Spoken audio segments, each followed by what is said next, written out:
Good day everyone, welcome to my channel. So for today's video, we will talk about the subject-verb agreement or the SVA and the different subject-verb agreement rules. So to formally start our discussion for today, let's define first what is subject-verb agreement. Okay, so subject-verb agreement or SVA basically refers to the fact that the subject and the verb in a sentence must agree in number. In its simplest word, they both must be singular or they both must be plural. Take note, you cannot have a singular subject with a plural verb or vice versa. Nevertheless, the tricky part in SVA is in knowing the correct singular and plural forms of both subjects and verbs. Identifying singular and plural subjects or nouns are usually partly easy to most of the learners. In most cases, the plural form of a noun has an S at the end. For example, the word stone and the word stones. Stone here represents a singular subject because stone, there is no S at the end, so it refers to only one. Thus, the form of this noun or this subject is singular. The next one is stones. Of course, stones represents more than one. So it is plural. That's why stones is categorized as a plural form of a noun. However, in verbs do not follow this pattern. Verbs have its own pattern which is very different from the pattern of identifying the form or the correct form of a noun or a subject. Because in verbs, adding S cannot make or change the verb into plural. For example, the verb eat and the verb eats. So which one is in plural form and which one is in singular form? Okay, so eat is definitely the plural form, right? It is the plural form of the verb eat, and eats is the singular form of the verb. For example, so to make it clear, let's use it in a sentence. He eats banana. So the word he, it is the subject here in the sentence, he, and eats is the verb. We use eats in this sentence because our subject is singular, which is he. It is singular. So that's why we will use the verb eats. The next sentence is they eat banana. Of course, in this sentence, we use the verb eat because our subject is they, and they is in plural form. The following are the subject-verb agreement rules that everyone, especially the students, should know. Subject-verb agreement rule number 1. If the subject is singular, the verb must also be singular. For example, she goes to the party.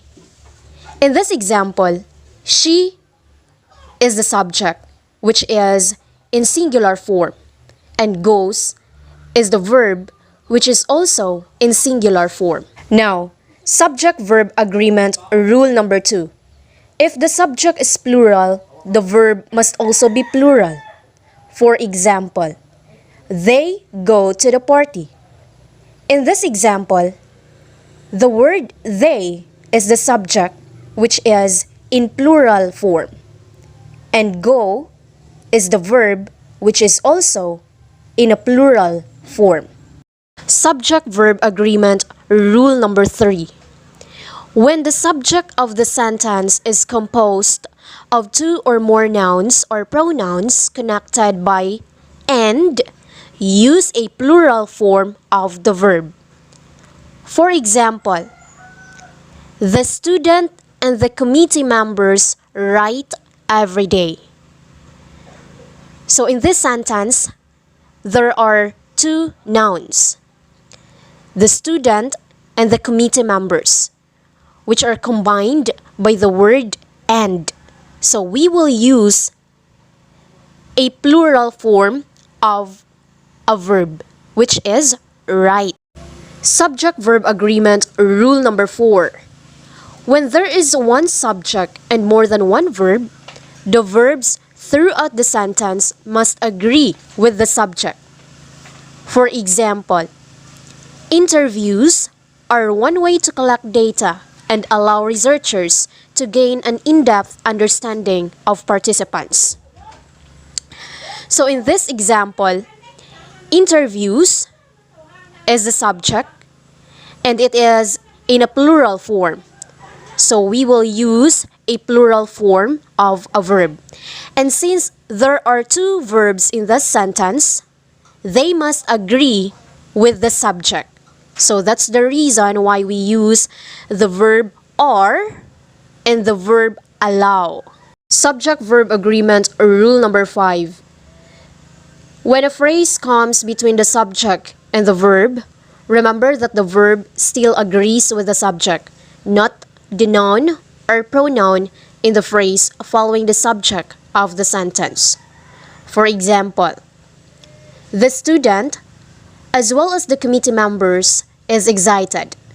So in this sentence, the subject is the word student and the verb is. So the subject is the word student, which is in a singular form. So we will use a singular form of a verb also. Although there is a phrase between the subject and the verb, but the verb must still agrees with the form of the subject. Subject-verb agreement rule number 6. When two or more singular nouns or pronouns are connected by or, use a singular verb. For example, the chairperson or the CEO approves the proposal before proceeding. So in this sentence, we have two singular nouns, the chairperson and the CEO. And since it is connected by the word or, so we will use a singular verb, which is approves. Subject-verb agreement rule number 7. When a compound subject contains both a singular and plural noun or pronoun joined by or nor, the verb should agree with the part of the subject that is closest to the verb. This is also called the rule of proximity. For example, the student or the committee members write every day. In this sentence, there are two nouns, student, which is in a singular form, and committee members, which is in a plural form, and are joined by the word or. And since this rule suggests that the verb must agree with the subject closest to it, so that's the reason why we use the verb write, which is in a plural form, because our subject here is the committee members, which is also in a plural form. Subject-verb agreement rule number 8. The words and phrases each one, either, neither, everyone, everybody, anyone, anybody, nobody, somebody, someone, and no one are singular and require a singular verb. For example, Each of the participants was willing to be recorded. In this sentence, we use the word each, so we will use a singular form of a verb, which is was. Subject-verb agreement, rule number 9. Non-count nouns take a singular form of the verb. For example, education is the key to success. Here, we use the word education, which is an uncountable noun. So we will use a singular form of a verb, which is. Subject-verb agreement, rule number 10. Some countable nouns in English, such as earnings, goods, odds, surroundings, proceeds, contents, and valuables only have a plural form and take a plural verb. For example, locally produced goods have the advantage of shorter supply chains.